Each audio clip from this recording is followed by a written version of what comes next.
జన్మాల బంధాలతో ఈనాడు నీడు పండించనా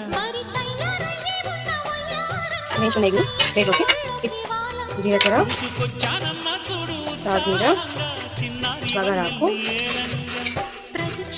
లవంగాలు పచ్చిమిర్చి ఆనియన్స్ వేసుకోవాలి అల్లం పేస్ట్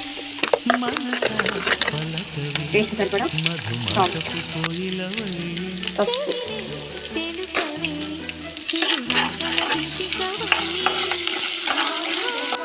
ముందే ఉడికించుకున్న రైస్ని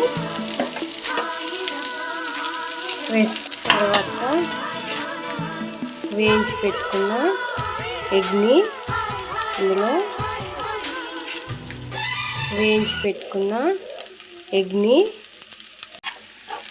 కలుపుకోవాలి.